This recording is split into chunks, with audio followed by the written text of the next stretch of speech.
Bonjour à toutes et à tous, c'est parti pour la dernière partie du cours de langage C. Pendant cette vidéo, on va s'intéresser aux chaînes de caractères. Alors, en C, une chaîne de caractères, c'est simplement un tableau de caractères. Donc si vous avez tout compris de la précédente vidéo sur les tableaux, en fait ça va pas être beaucoup plus compliqué, ça va m'être un peu plus simple. Donc en fait, une chaîne de caractères, c'est un tableau de caractères. Alors, je vous propose de faire les manips en même temps.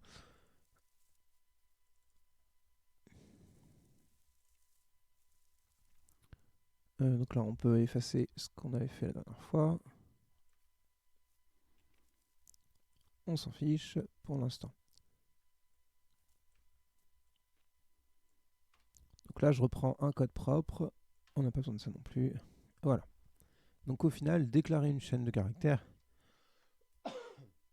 pardon, ça revient à écrire, on va l'appeler chaîne,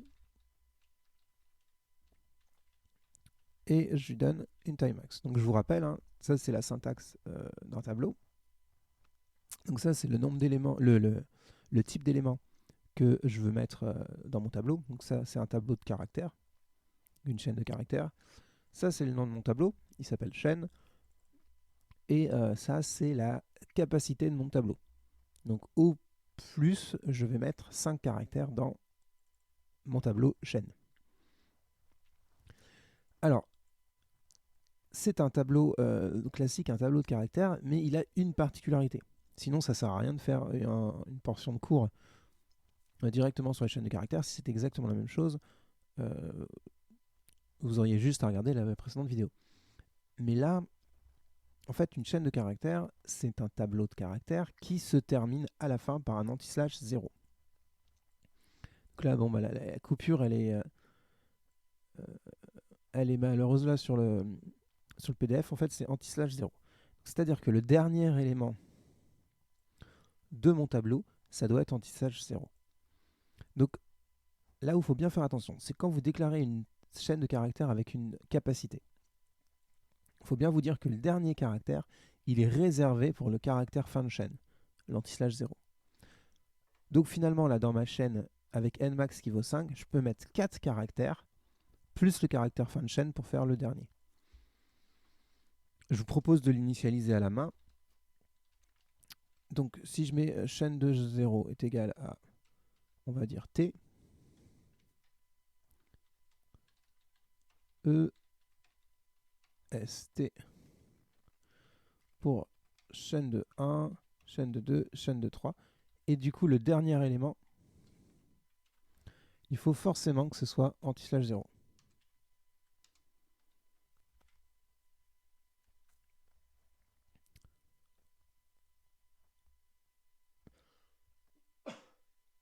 Donc là, j'ai déclaré une chaîne de caractères, et dans cette chaîne de caractères, j'ai mis test.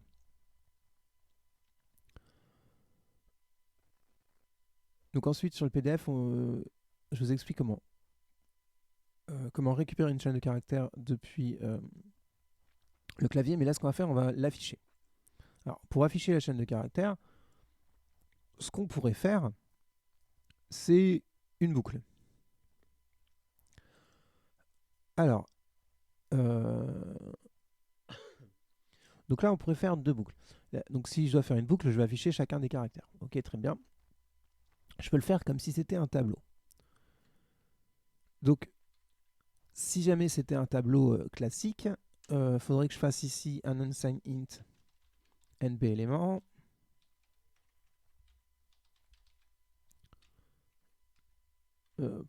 Nb élément. Et puis, je mettrai nb élément.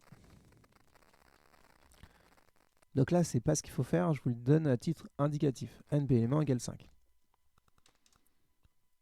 Ensuite, ce qu'on a vu, c'est je fais une boucle for, donc je remets un unsigned int que j'appelle i pour les itérations de ma boucle for. Je vais parcourir mon tableau pour i qui est égal à 0, i qui est inférieur à nb élément, et i++. Et dans ce cas-là, je fais un printf de %c, je veux le caractère ASCII, je m'en fiche du nombre, de chaîne de i.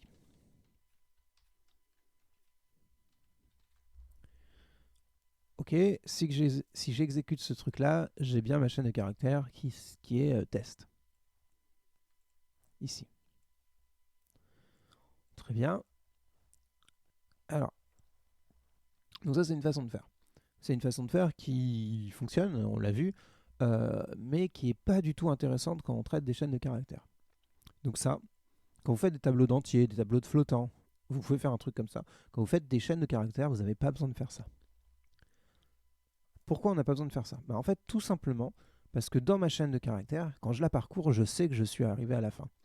Grâce au caractère fin de chaîne. Et en fait, c'est lui qui change tout, qui fait la différence entre un tableau d'entiers et une chaîne de caractères. Si je parcourais ma chaîne, en fait, j'ai juste à attendre d'arriver au caractère fin de chaîne pour savoir que j'ai terminé. Donc, j'ai pas besoin de connaître le nombre d'éléments. J'ai juste à passer les caractères un par un jusqu'au caractère fin de chaîne pour savoir que je suis arrivé à la fin. Donc, au final, si je le fais correctement, je peux enlever le nb élément, j'en ai pas besoin. Donc là, on peut se dire, bah oui, mais je fais comment dans mon for? Tout simplement, c'est que c'est plus un for qu'il faut faire. Donc imaginons que je n'ai pas le nombre d'éléments. Je ne le connais pas. J'ai juste ma chaîne de caractères. Je vais parcourir tous les éléments de ma chaîne jusqu'au caractère fin de chaîne. Donc là, j'ai une boucle. La question que je dois me poser, c'est est-ce que je connais le nombre d'itérations? En gros, est-ce qu'a priori, je connais la taille de ma chaîne? Non. Je ne la connais pas. Je sais juste que quand j'arrive sur le caractère fin de chaîne, je suis arrivé à la fin. Ensuite,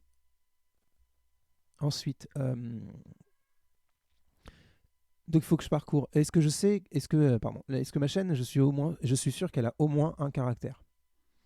A priori, non, ça pourrait être une chaîne vide. Donc je vais faire une boucle, je ne sais pas combien de fois, et je ne sais pas si je le fais au moins une fois. Dans ce cas-là, c'est un while. Donc on initialise i égale 0. Tant que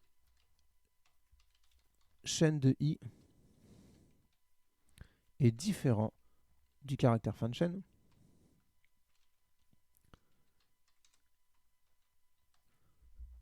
je parcours ma chaîne, et il ne faut pas que j'oublie de incrémenter. Et donc là, j'ai le même résultat, j'affiche test. Et ça m'a épargné le fait de devoir contrôler, de devoir suivre à chaque fois la taille de ma chaîne. En fait, j'en ai plus besoin. Alors, en vrai, ce code-là, printf le fait déjà tout seul. Et pour afficher une chaîne de caractères, il faut mettre %s. %s de chaîne. Et en fait, ce que fait printf, au final, c'est ça. Il parcourt tous les éléments et il va chercher le caractère fin de chaîne et il les affiche tous un par un.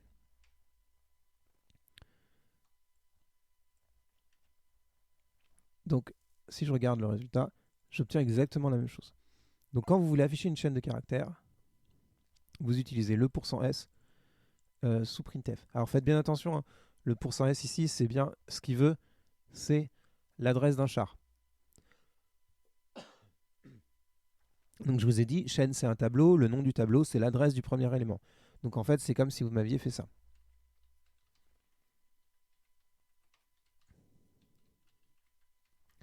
Donc ça c'est la première remarque, si je fais ça, ça fait exactement la même chose. Et la deuxième remarque, c'est qu'il ne faut pas oublier d'initialiser le caractère fin de chaîne. Sinon, il se peut que ça m'affiche des caractères. En fait, le printf, lui, il va me parcourir ma RAM jusqu'à trouver un caractère fin de chaîne. Donc si vous ne mettez pas le caractère fin de chaîne, en fait la fonction printf, ce qu'elle va faire, c'est qu'elle va parcourir tous vos caractères jusqu'à trouver le caractère fin de chaîne. Donc si vous avez de la chance, dans chaîne de 4, il y en a un. Si jamais vous n'avez pas de chance, il y a d'autres textes, et donc printf va vous afficher tout le texte. Ou il va vous afficher n'importe quoi, ou il peut planter. Donc à la fin d'une chaîne de caractères, il faut bien mettre le caractère fin de chaîne.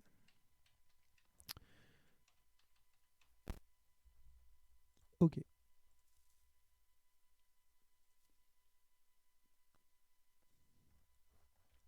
Donc ça, c'était pour déclarer, initialiser à la main une chaîne et puis l'afficher.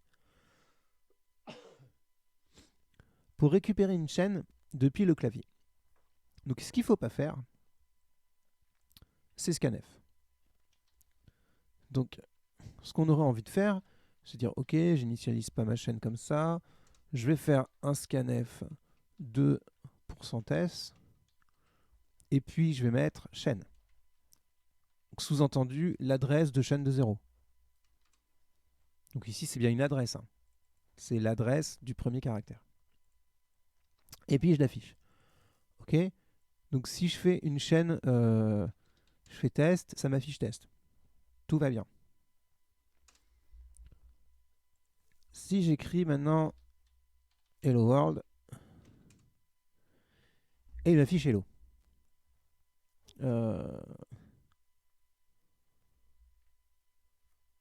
Si je fais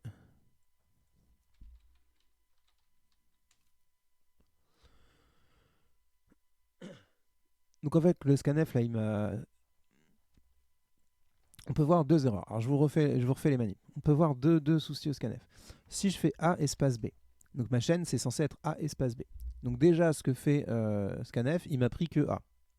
À partir de l'espace, il a sauté. Donc en fait là je peux pas mettre d'espace. Ok, admettons. Deuxième difficulté, c'est que si jamais je fais une chaîne qui est trop longue, dans ce cas-là, il me dit que j'ai écrit où j'avais pas le droit. Je suis sorti de mon tableau, et dans ce cas-là, mon programme se plante. Parce qu'en fait, ce qu'il faut bien comprendre, c'est que dans scanf, à aucun moment je lui ai donné la taille max de mon tableau. Je lui ai jamais dit. Donc lui, tant qu'il a des caractères, il les met dans le tableau. Et même s'il sort du tableau. Donc, pour les chaînes de caractères, il ne faut pas utiliser scanf. La fonction qu'il faut utiliser, c'est la fonction fgets. Donc la fonction fget, je vous ai mis le prototype là sur le PDF, elle retourne un char étoile, pardon. Donc elle retourne un pointeur, une adresse de caractère. Elle prend une adresse de caractère, un entier, et un pointeur sur un truc de type file. Alors si on s'intéresse aux parenthèses, en fait ça, c'est la chaîne, le tableau dans lequel vous voulez écrire, vous voulez enregistrer ce qui a été saisi au clavier. Donc là, moi en l'occurrence, c'est chaîne. Donc, encore une fois, hein, chaîne, c'est le nom du tableau. Le nom du tableau, c'est l'adresse du premier élément. C'est un tableau de char. L'adresse d'un char, c'est un char étoile. Là, il veut un char étoile.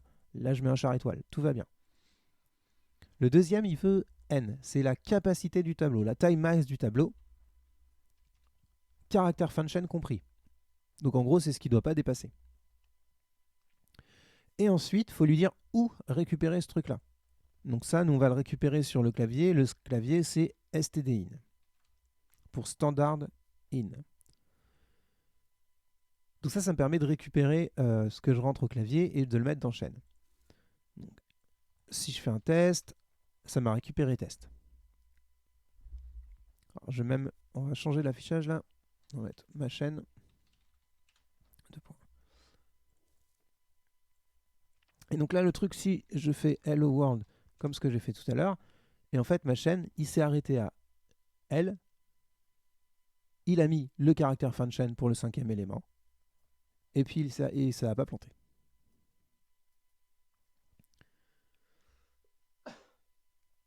Cette fonction fgets, elle a un petit souci. Enfin, un petit souci. Il va y avoir un fonctionnement qu'on ne désire pas. Ce que je vous propose de faire, c'est, pour bien symboliser la chaîne de caractères, je vais la mettre entre crochets. Donc j'exécute mon code. Donc je mets test, et donc là j'ai bien test entre crochets. Tout va bien. Qu'est-ce qui se passe si j'écris juste T? Donc là il y a un truc bizarre, c'est qu'en fait ma chaîne elle vaut T anti slash n. Donc là j'ai bien le retour chariot. Et en fait ce qu'il faut comprendre, alors on va essayer de l'écrire. Je vais reprendre un petit tableur pour vous expliquer. Donc j'ai ma chaîne. Donc j'ai appelé chaîne, pardon. Et cette chaîne-là, on a dit qu'elle avait 5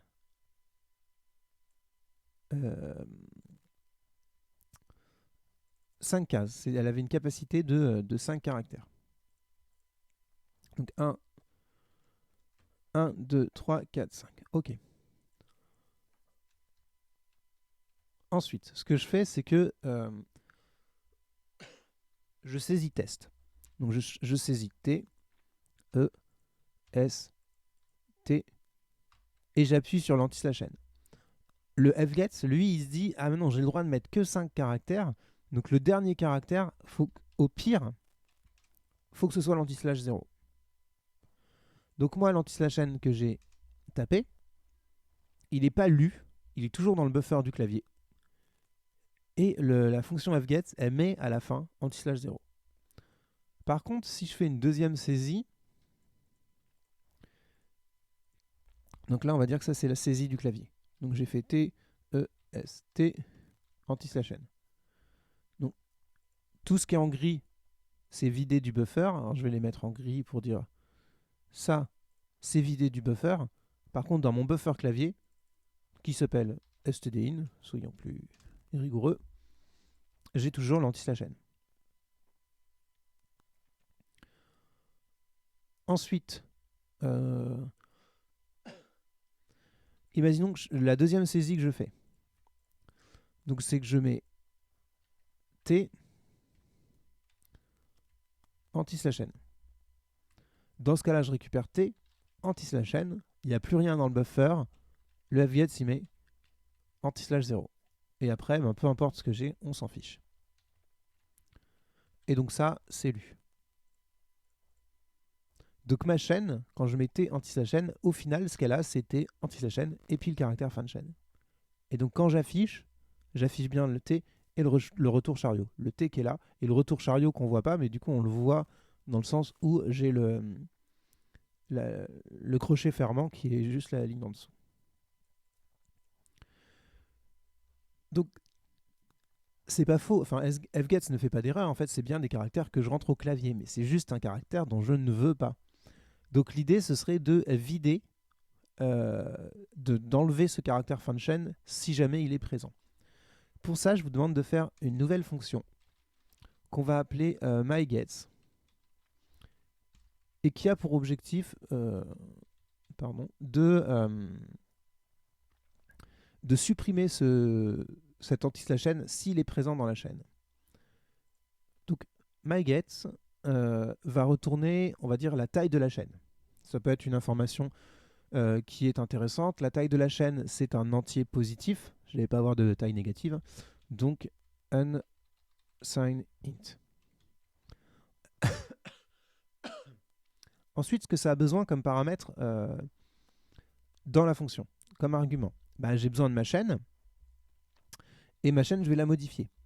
On a dit, une chaîne de caractères, c'est un tableau de caractères. Pour passer un tableau en argument à une fonction, il suffit de passer l'adresse du premier élément et donc un char étoile. Dans ce cas-là. Char étoile, et on va l'appeler pchain.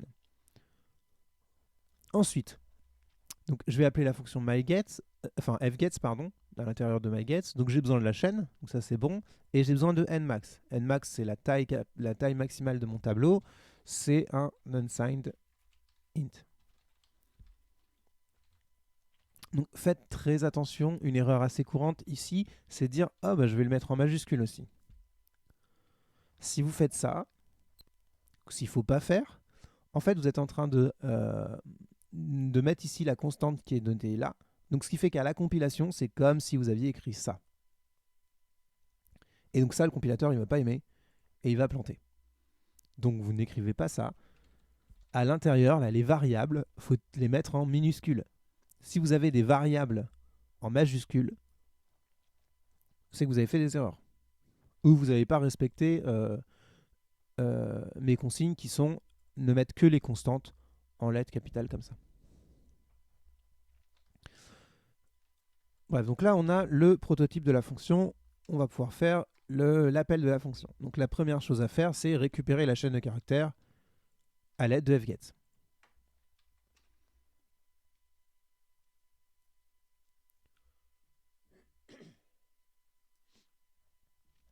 Donc là, c'est bien, on a récupéré notre chaîne de caractères. Ensuite, ce qu'il faudrait, c'est voir la fin, le dernier élément de la chaîne de caractères. Donc en gros, il me faudrait sa taille. Et là, le problème, c'est que la taille de la chaîne de caractères, je ne l'ai pas. Donc il faut que je la parcours. Donc bon, bah, dans notre fonction myGet, ce qu'on peut faire, c'est on va parcourir la chaîne de caractères. Donc on va déclarer une variable qui va contenir la taille de notre chaîne. Je vais parcourir ma chaîne pour essayer de récupérer le caractère fin de chaîne, la position du caractère fin de chaîne. Donc je vais faire une boucle. Est-ce que je connais mon nombre d'itérations? A priori, non. Ma chaîne, elle peut faire 0 jusqu'à nmax caractères. Est-ce que je vais faire ma boucle au moins une fois? Non, si j'ai 0 caractère dans mon caractère fin de chaîne, ma première condition elle va être fausse, donc c'est pas la peine d'aller plus loin. Dans ce cas-là, c'est une boucle while qu'il faut utiliser. Je vais initialiser le nombre de caractères à 0, et on peut faire tant que chaîne de nbchar différent du caractère fin de chaîne, nbchar plus égale nbchar plus 1.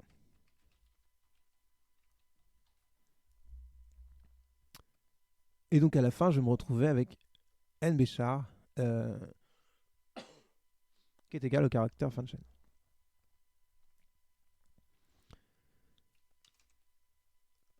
Donc là, normalement, je me retrouve avec nbchar qui vaut la taille de ma chaîne. Alors, on peut faire un test à ce niveau-là pour vérifier qu'on ne fait pas de bêtises. Taille de %s et on va le mettre entre crochets %u. Donc la taille de pchain est nbchar.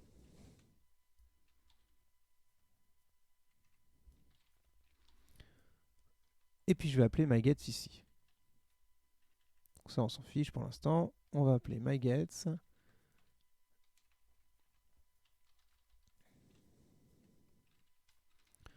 Premier argument, il faut lui donner la chaîne.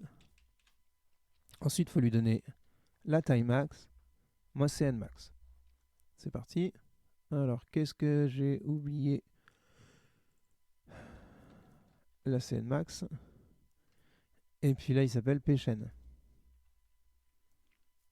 Là, il s'appelle pchain. Donc là, je rentre ma chaîne, je rentre t. La taille de t est 2. Donc j'ai t plus le retour chariot, ça fait 2 caractères. Super. Et si je mets test complet, la taille est 4, TEST, tout va bien. Et si j'écris une chaîne plus longue, hello, la taille est de 4, et il a pris que L. Très bien. Donc là, je récupère bien la taille dans nbchar. OK? Donc une fois que j'ai la taille, il faut que je vérifie que le dernier élément, ce soit le retour chariot ou pas. Donc if le dernier élément, donc c'est pchain de nbchar moins 1 est égal à anti-chaîne. Donc je vous rappelle, hein, si j'ai une taille de 2, l'élément qui a l'indice 2, 0, 1, 2, c'est celui-là. Moi, c'est pas celui-là que je veux, c'est celui qui est juste avant. Donc si j'ai une taille de 2, je veux l'élément qui a l'indice de 1. Donc une taille de n, l'élément qui a l'indice n-1. Je le refais, là sur cette chaîne de caractères, j'ai une taille de 2, j'ai t anti/n. Si je veux vérifier que le dernier élément ce soit anti/n, il faut que je regarde celui qui a l'indice 0, 1. J'ai une taille de 2, je regarde à l'indice 1. Ici, j'ai une taille de 1, 2, 3, 4. Je veux vérifier l'élément qui a l'indice 0, 1, 2, 3, 4, moins 1. D'où le moins 1 qui est ici. Donc je vérifie si jamais c'est le cas. Comment je fais pour l'effacer? Donc en gros, je suis dans ce cas-là. je vérifie si l'élément c'est un retour chariot, et si c'est le cas, je veux l'enlever. En fait, enlever le retour chariot, ça revient à dire ma chaîne elle s'arrête ici. Donc ça veut tout simplement dire que ce truc-là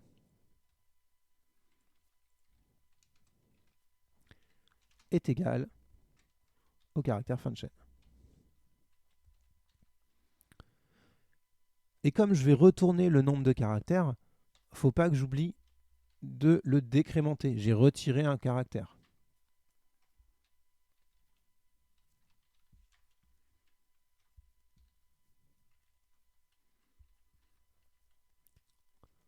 Ok. Et donc bon là le printf c'était juste pour faire des tests. Et on peut faire un return de nbchar.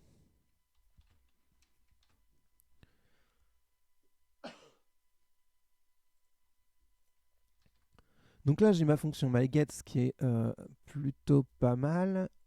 Alors, donc maintenant je vais faire modifier un peu mon main pour la tester. On va dire que length c'est la taille de ma chaîne. Je vais appeler mygets, je vais essayer de récupérer la taille de la chaîne et je vais afficher tout ce monde-là. Donc printf, on va afficher ma chaîne. Deux points, je l'affiche entre des crochets pour vérifier les retours chariots. Et pour afficher ma chaîne, une chaîne caractère, c'est %s. Et je vais afficher la taille, et donc ça c'est %u. Et on va afficher un retour chariot. Ok. Donc ma chaîne, elle s'appelle chaîne dans le main. La taille, elle s'appelle length dans le main. Et c'est parti. Donc là, si je fais ma taille, je fais un test avec test. Donc ma chaîne, c'est bien test, et la taille, c'est bien 4. Donc jusque là, tout va bien, mais là, tout à l'heure, on n'avait pas de souci avec ça. Si cette fois, je fais t. Donc là, j'ai bien ma chaîne qui est t, j'ai plus le retour chariot, et sa taille qui vaut 1. Donc là, c'est super, j'ai supprimé le retour chariot. Il reste cependant une petite erreur, enfin un petit problème avec ma fonction myget. Si je la fais 2 fois de suite. C'est parti. Donc je fais t. Donc c'est bien, ma première chaîne c'est t, et je fais a. Ma deuxième chaîne c'est a. Ok. Si maintenant je fais hello, il considère que ma première chaîne c'est L avec une taille 4 et ma deuxième chaîne c'est O avec une taille de 1. Qu'est-ce qui s'est passé? Alors, je récupère ça. Donc là, en fait, ce que j'ai fait, on va dire, alors je vais mettre stdin, je vais le mettre là. Et puis là, on va faire les chaînes.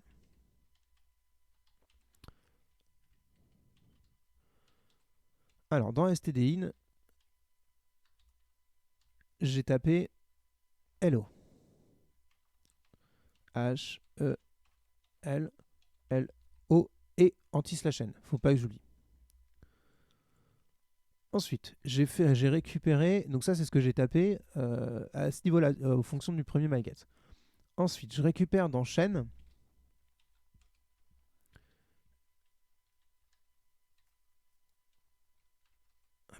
dans chaîne, j'ai récupéré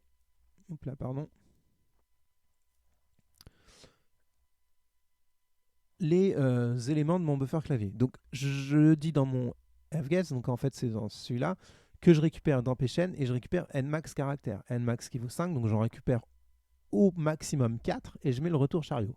Donc 1, 2, 3, 4, retour chariot. Caractère fin de chaîne. Donc j'ai récupéré celui-là, il n'y est plus. J'ai récupéré celui-là, j'ai récupéré celui-là, j'ai récupéré celui-là. Donc dans mon buffer du clavier, il me reste le O et l'anti-slash n. Donc là, c'est la première chaîne qui affiche L, donc c'est celle qui est celle-là. Donc là, j'ai affiché L qui a une taille de 4, tout va bien. Ensuite, je refais la même instruction. Donc là-dedans, je refais un fget et je veux mettre ce qui est dans stdin.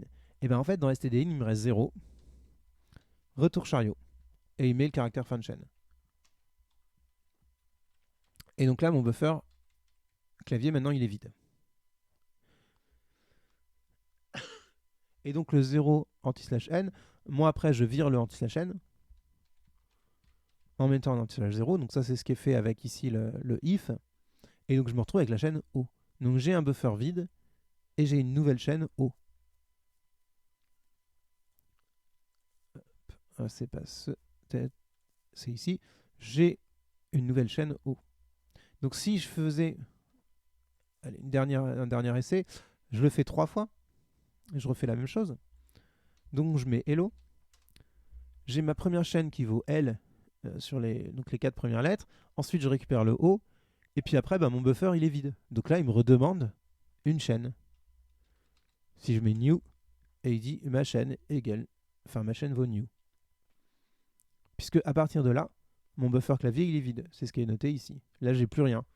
Donc le fgets en fait il attend une nouvelle saisie avant de pouvoir remplir ma chaîne.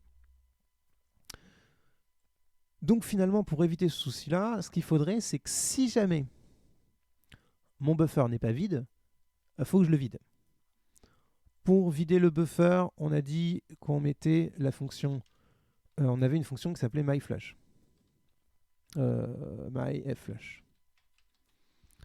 Donc c'est une fonction qui n'a besoin de rien et qui retourne rien. C'est parti, on la refait. Donc cette fonction-là, elle déclare un char qu'on initialise à 0. Tant que ce char est différent du caractère du retour chariot, pardon, hop. Ok, dans ce cas-là, on fait getChar.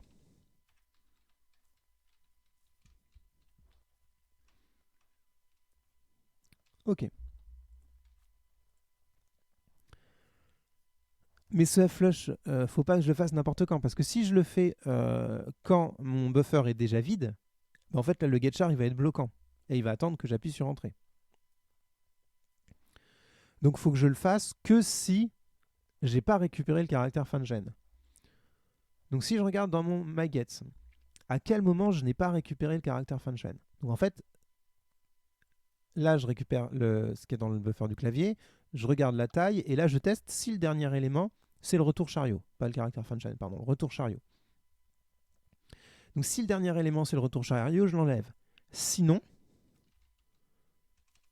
ça veut dire que j'ai pas récupéré le retour chariot. Dans ce cas-là, il faut que je vide mon buffer.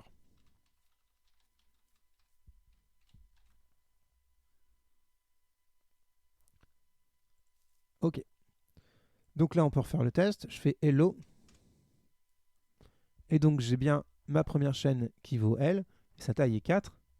Il n'a pas récupéré le O. Et le O, je l'ai enlevé. Donc là, je peux faire deuxième. Et je fais test. Taille de 4. Et si maintenant, je fais un truc plus court, pardon. Si je fais T. Donc là, j'ai récupéré le caractère fin de chaîne. Et normalement, si je fais A, il récupère ma deuxième taille. Donc là, c'est bon. Mes deux saisies fonctionnent correctement et comme attendu.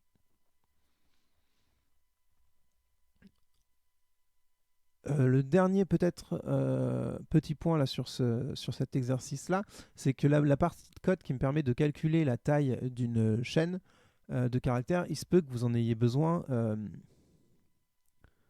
plusieurs fois. Donc je vous propose, au lieu de le faire en dur ici, on va faire une fonction qui calcule la taille d'une chaîne. Donc la fonction, on va l'appeler mystrlen, retourne la taille d'une chaîne. Donc mystrlen pour string length, la taille d'une chaîne de caractères. Cette fonction-là, elle retourne quoi? Je veux qu'elle retourne la taille d'une chaîne de caractères. La taille d'une chaîne de caractères, c'est un entier positif unsigned int. Elle a besoin de quoi? Elle a besoin d'une chaîne de caractères, donc l'adresse du premier élément.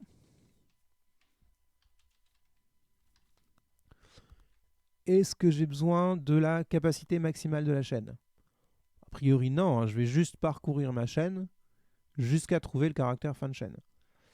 Donc ça a l'air d'être tout. L'autre question qu'il faut que je me pose, c'est est-ce que je vais modifier ma chaîne de caractères? Non, mystrlen elle fait que parcourir pour compter. Donc, si je ne modifie pas, je mets const devant. OK. Donc ça, c'est ma fonction mystrlen. Donc la fonction mystrlen, elle parcourt la chaîne. On va faire un indice pour parcourir. Est-ce qu'a priori, je sais combien j'ai de caractères dans ma chaîne? Donc non, ça peut être de 0 jusqu'à une grande valeur. Donc, comme je ne sais pas le nombre d'itérations, et je ne sais même pas si je vais le faire au moins une fois, je mets un while. Donc, tant que pchain de i différent du caractère fin de chaîne, j'ai juste à faire i++. Bon, i égale i plus 1. Et je fais un retour de i. Donc en fait, c'est exactement le code qui est là.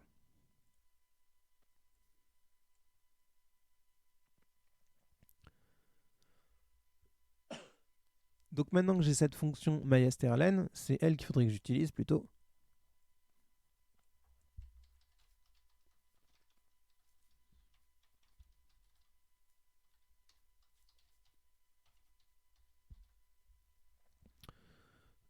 Donc là, j'appelle mystrlen sur pchain pour récupérer la taille. Et voilà. Donc là, si je fais le test, ça devrait fonctionner tout pareil. Si je fais t, a, ça marche. Pour des chaînes courtes, si je fais des chaînes longues, hello, hello, tout va bien. J'ai le comportement désiré. Donc là, sur ce qu'on a vu sur cet exemple-là, ce qui est important de retenir. Donc une chaîne de caractères, c'est un tableau de caractères. Et je n'ai pas besoin d'avoir le nombre d'éléments qui se met à jour tout le temps. Je peux le calculer directement en parcourant la chaîne jusqu'à trouver le caractère fin de chaîne. En fait, le caractère fin de chaîne, c'est un caractère spécial qui est à la fin de ma chaîne de caractères et qui m'indique que c'est la fin de ma chaîne de caractères. Pour passer une chaîne de caractères en argument d'une fonction, si je ne modifie pas la chaîne, j'ai juste à mettre un const sur l'adresse du premier élément. Si jamais je modifie la chaîne, j'enlève le const. Et si jamais je modifie la taille de la chaîne, le nombre d'éléments dans la chaîne, il faut aussi que je mette sa taille max. Donc à partir de maintenant, là, sur tous les exercices que vous allez faire avec des chaînes de caractères, quand vous allez devoir récupérer une saisie de l'utilisateur, vous utilisez la fonction myGet, celle qu'on vient de faire, qui utilise myFlush et qui utilise mystrlen. Donc myFlush ici et mystrlen qui est là.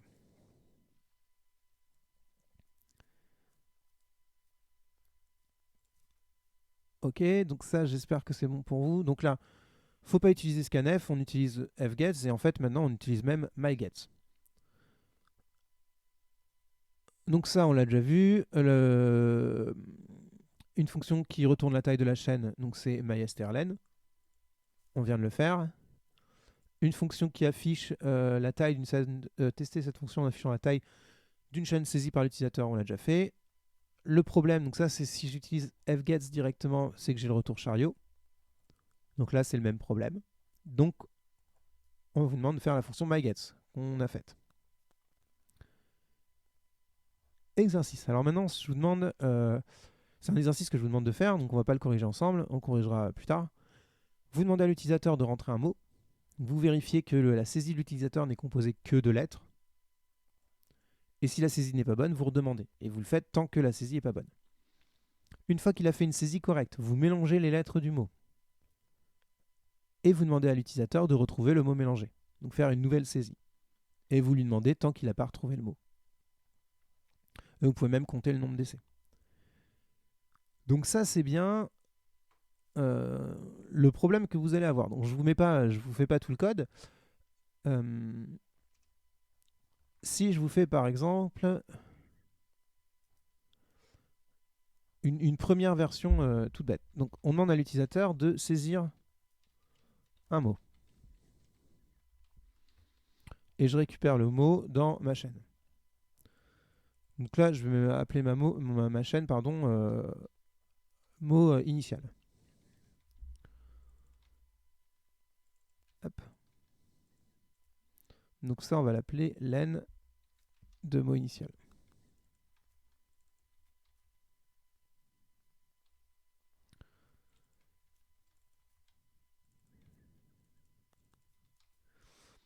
Donc là, je demande à l'utilisateur de saisir un mot. Alors vous, ce que vous avez à faire en plus, c'est vérifier que c'est bien un mot, donc la chaîne n'est composée que de lettres. Là, je ne vais pas le faire. Ensuite, on va mélanger les mots. Donc, je ne vais pas le faire non plus.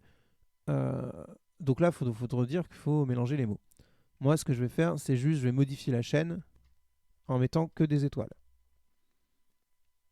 Ce que je peux faire, je vais mettre des étoiles. Donc, for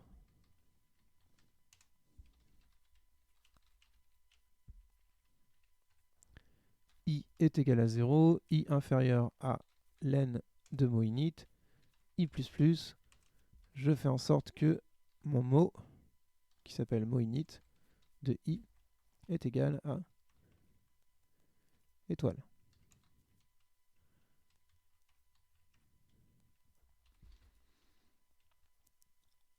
OK. Et ensuite, je demande à l'utilisateur de trouver le mot.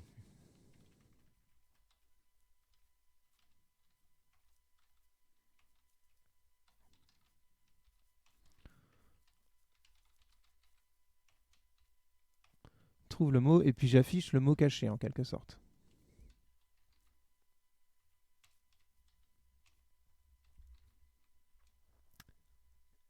Et donc là, le mot, c'est mot init. Alors, je vais même faire une nouvelle chaîne que je vais appeler mot caché. Donc vous, ce sera le mot mélangé. Et ça, on va dire que c'est mot caché plutôt. Donc à la fin, là, il faut que je rajoute le caractère fin de chaîne. Et j'affiche mot caché. Donc saisir un mot, je saisis le mot test. Et ensuite, je demande de trouver le mot. Donc, là, juste si je repars, peut-être j'étais un peu vite, je refais le code avec vous. Donc là, j'ai une première chaîne de caractères que j'appelle mot init, qui va être le mot initial de l'utilisateur. Ensuite, j'ai mon mot caché, le mot que je vais demander à l'utilisateur de retrouver. Enfin, le mot que je vais lui montrer pour qu'il retrouve le mot init. Ça, c'est une variable pour récupérer la taille de mon mot init. Et puis ça, c'est pour faire mes boucles. Je demande à l'utilisateur de saisir un mot. J'utilise la fonction myGet. Le mot, je vais l'enregistrer dans mot init. La taille max de mon mot init. Et puis ça, c'est la taille qu'a saisi l'utilisateur du mot init. Je l'affiche. Donc ça, c'est ce qu'on a. Pardon, c'est pas cette exécution-là. Bah zut. Test. Donc là, c'est ce que j'ai ici. Donc là, j'ai saisi test, ma chaîne est test et sa taille est 4. Je suis arrivé là à l'exécution. Ensuite, je parcours tous les caractères. Enfin, je parcours la taille sur la taille de ce qu'a saisi l'utilisateur. Donc là, en l'occurrence, j'ai saisi un mot avec 4 caractères qui a une taille de 4. Du coup, je parcours 4 fois. Et à chaque fois, je vais mettre dans mot caché une étoile. Donc finalement, je mets autant d'étoiles que j'ai de lettres dans mot init. Et ce qu'il ne faut pas que j'oublie, c'est qu'à la fin de mot caché, il faut bien que je rajoute le caractère fin de chaîne. Pour me retrouver, donc si j'ai ici mot init qui vaut test, anti/slash 0, il faut que mot caché, en fait, moi, ce que je veux, c'est étoile, étoile, étoile, étoile, et puis caractère fin de chaîne. Donc 1, 2, 3, 4, j'ai parcouru les 4 étoiles ici et j'ai mis des étoiles. Et à la fin, il faut que je mette le caractère fin de chaîne ici. Donc là, quand je fais un mocage de i, c'est comme si j'avais fait ça. C'est exactement la même chose. Puisque quand je sors de ma boucle for, mon i, il vaut len de mot in. Et donc là, si je regarde ici, mot init, sa taille c'est 1, 2, 3, 4. Et si je regarde l'indice 4, c'est 0, 1, 2, 3, 4. C'est bien là que je veux mettre mon caractère fin de chaîne. Et ensuite, j'affiche le mot caché. Donc c'est ce qu'on a ici avec l'affichage des 4 étoiles. Et je demande à l'utilisateur de trouver le mot.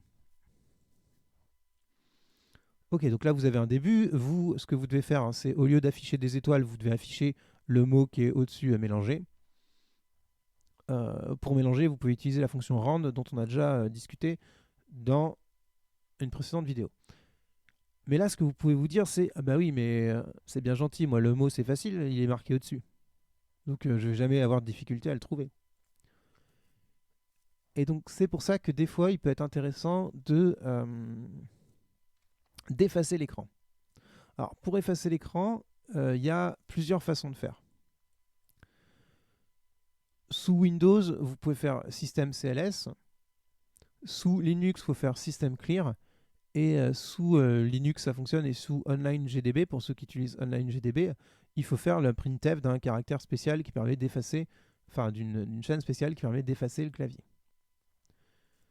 Donc en fait, là, le problème du code, c'est que si je fais ça, c'est que ça va être dépendant du système d'exploitation sur lequel j'exécute le code. En gros, si je fais système CLS, si je ne suis pas sous Windows, ça ne va pas marcher. Si je fais système clear, si je suis sous Online GDB, ça ne va pas fonctionner. Si je suis sous Windows, ça ne va pas fonctionner. Ça ne fonctionnera que sous Linux. Si je fais le printf, alors moi j'ai essayé sur Online GDB et Linux, ça fonctionne, mais il y a de fortes chances que ça ne fonctionne pas non plus sous Windows. Donc, pour éviter ça, ce que je vous propose de faire, c'est de faire ce qu'on appelle une macro. Donc, tout comme on met des constantes ici, en fait, on peut aussi faire des codes qui sont conditionnés directement lors du préprocesseur. Donc, ce qui est possible de faire, c'est tester sur quel système d'exploitation on est en train de travailler. Donc là, je teste si je suis sous Windows.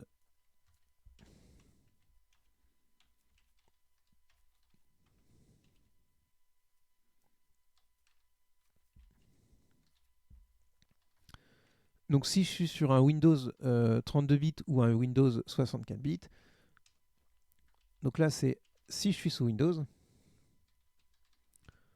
dans ce cas-là, pardon, je définis une commande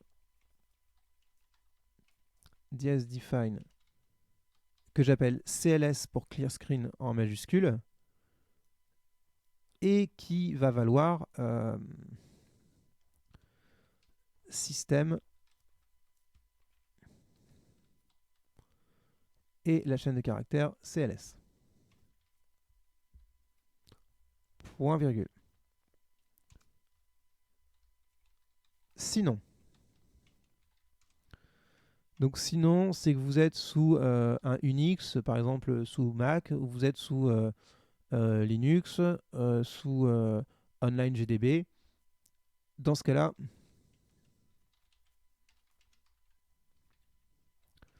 la commande printf devrait fonctionner sur vos machines.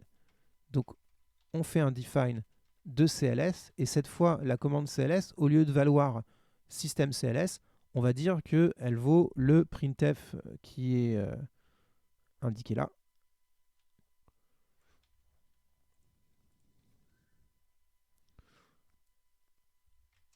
Et c'est la fin du si.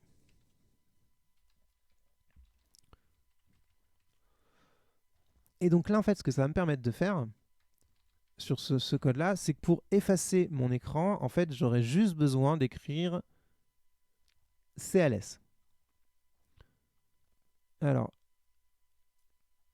là, je vais vouloir effacer mon écran. Je vais mettre un getchar ici pour faire une sorte de pause. Après, j'efface mon écran, pardon.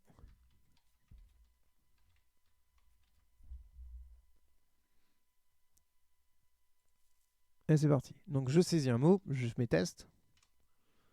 Ma taille est... Donc, ma chaîne, c'est test, ma taille est 4. Donc là, j'attends une saisie. Je suis bloqué ici sur le getchar qui est là. Le getchar, il attend que j'appuie sur entrée, en fait. J'appuie sur entrée. Ça a effacé, en quelque sorte, ce qui était marqué avant.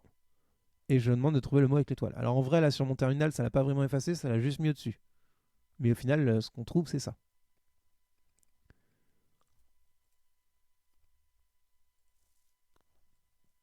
Donc je recommence, saisir un mot, je saisis Toto, la taille de 4, j'attends d'appuyer sur Entrée, et là on me redemande de trouver le mot. Donc là déjà j'ai une utilisation qui est un peu plus sympa que d'afficher directement les mots tout le temps. Donc voilà pour effacer l'écran. Si toute cette partie-là du code vous perturbe, ce que vous pouvez faire... Alors, juste peut-être une petite remarque là. Ce qui peut être perturbant, c'est qu'ici, j'ai pas mis de point-virgule, tout simplement parce que je l'ai mis ici et ici. Ce que vous pouvez faire, c'est de dire... j'enlève les points-virgules ici, puis je le mets là. Comme ça vous laisse dans le schéma de je fais une instruction, je mets un point-virgule. Sachant que l'instruction CLS permet d'effacer l'écran.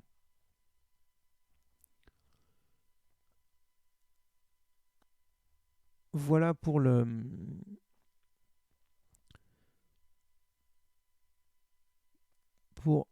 effacer l'écran. Et si, donc, ce que je disais, c'est que si jamais ça vous perturbe de marquer le CLS, de faire tous ces trucs-là, là, vous avez juste à écrire la ligne qui correspond à votre système d'exploitation. Si vous êtes sous Windows, vous remplacez ça là, par système entre parenthèses, guillemets, double CLS. Là, c'est juste pour avoir du code qui puisse être utilisé sur n'importe quel système. Si je copie ça, je vais sur Online GDB.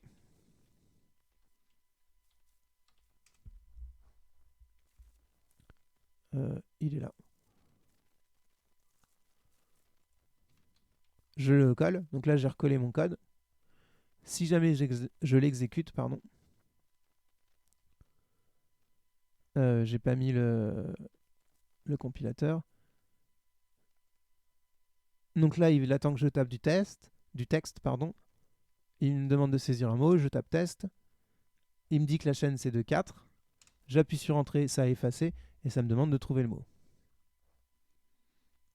Donc là, c'est bien parce que ça fonctionne sur tous les... mon code, il est portable n'importe où. Vous faites un copier-coller sous Windows, vous écrivez ce code-là, et puis ça va vous faire exactement le même résultat. Donc ça, c'était la petite parenthèse sur ce qui permet d'effacer l'écran. Donc parmi les exercices, donc je vous demande de faire... alors si on revient à l'exercice précédent, donc une fois que vous avez fait ça, vous demandez à l'utilisateur de trouver un mot mélangé, c'est bien. Et après, je vous demande de faire un menu. Donc en gros, l'utilisateur, quand il saisit 1 par exemple, il doit saisir un mot. Si jamais il choisit le menu 2, il faut qu'il trouve le mot qui a déjà été saisi. Donc quand on doit trouver le mot, il faut bien sûr s'arranger pour vérifier que le mot ait bien été saisi. Et vous lui demandez, et puis vous pouvez compter le nombre d'essais qu'il met pour retrouver le mot saisi. Donc ça, c'est un premier exercice. Et une fois que vous avez fait ça, je vous demande un certain nombre de choses là sur les chaînes de caractères. Donc d'abord, une fonction qui change toutes les lettres majuscules d'une chaîne en lettres minuscules et qui retourne le nombre de lettres changées.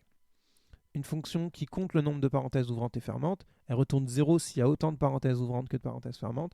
Elle retourne une quantité positive de parenthèses s'il y a plus de parenthèses ouvrantes, donc le nombre de parenthèses ouvrantes en plus, et en négatif, le nombre de parenthèses fermantes en plus, si jamais il y a plus de parenthèses fermantes. Créer une fonction qui code une chaîne de caractères en décalant toutes les lettres d'un indice donné. Donc en gros, si je lui donne la lettre A, elle devient D, la lettre B devient E, si jamais l'indice est de 3. Si jamais je donne un indice de 4, A devient E, B devient F, C devient G, et ainsi de suite. Et vous créez une fonction qui décode la chaîne précédente. Ensuite, ce que vous pouvez faire, c'est un menu qui demande de coder une chaîne ou de décoder une chaîne. Donc vous demandez à l'utilisateur une chaîne qui veut coder, vous affichez la chaîne codée, et vous allez demander à l'utilisateur d'afficher une chaîne qui veut décoder, donc il rentre en entrée la chaîne codée, et puis vous affichez la chaîne décodée. Et voilà ce qui termine ce cours sur les chaînes de caractères. Et du coup, le cours de langage C.